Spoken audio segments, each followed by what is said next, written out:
Un véhicule amphibie peut voyager sur terre et dans l'eau.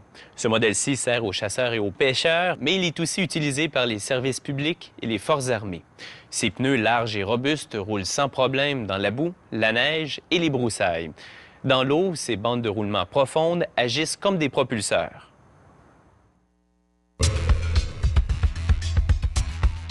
Ce véhicule amphibie à 8 roues peut transporter 6 personnes sur terre et 4 sur l'eau. On commence par souder 8 éléments en acier qui forment le siège du conducteur. Et on assemble 12 autres pièces pour composer le cadre qui contiendra le siège, un réservoir de carburant, la batterie et un compartiment de rangement. Un ouvrier assemble ce qu'on appelle le moyeu d'essieu. Une presse robotisée enfonce 5 boulons dans les composants pour les fixer les uns aux autres.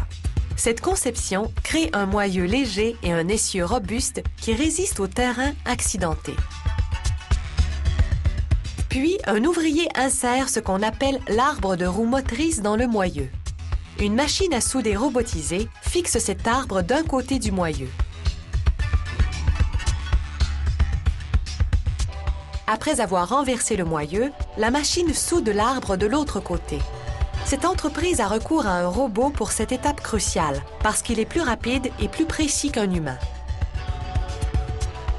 Chaque palier d'essieu est équipé de flasques d'arbres en caoutchouc et en acier.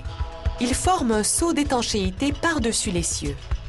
On lubrifie les flasques d'arbres afin d'empêcher la poussière et l'eau de s'y infiltrer.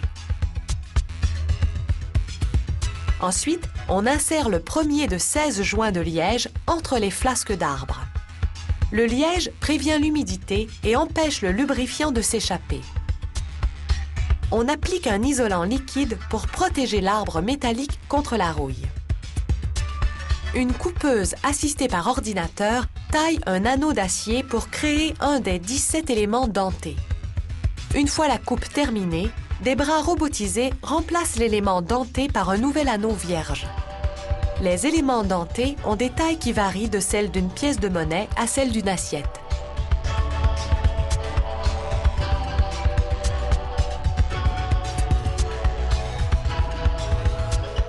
Voici le mécanisme par lequel on change le rapport des vitesses. Et voici comment l'embrayage transmet la puissance à la transmission. On relie la transmission au moteur. Et on glisse 2 embrayages sur l'arbre d'entrée. Puis on connecte le moteur à la transmission avec une courroie de transmission de caoutchouc qui encercle les embrayages. On installe 2 étriers de frein qui relient le système de freinage à la transmission.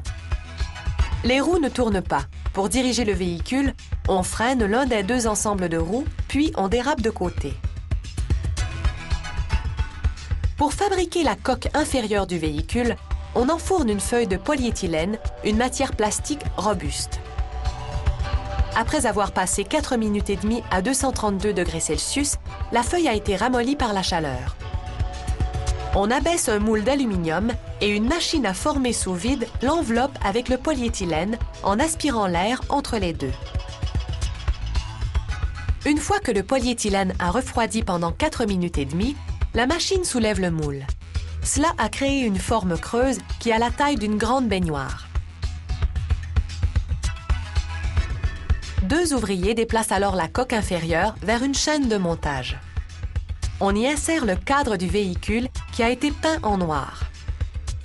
Puis, à l'extérieur, on monte 4 prolongements qui supporteront les 2 essieux avant et les 2 essieux arrière et leur permettront de mieux résister au choc.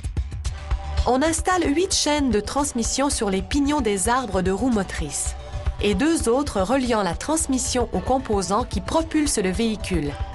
À l'aide de pinces, on pose une plaque d'extrémité pour compléter le lien. On abaisse un moteur de 26 chevaux dans l'assemblage et on le fixe avec 3 boulons. On ajoute la coque supérieure et les roues. On vérifie la tension dans les chaînes de transmission et les vibrations dans les pignons. Sur Terre, ce véhicule peut atteindre une vitesse de 35 km/h. Sa vitesse maximale sur l'eau est seulement de 5 km/h. Mais quoi de plus agréable qu'une vitesse de croisière?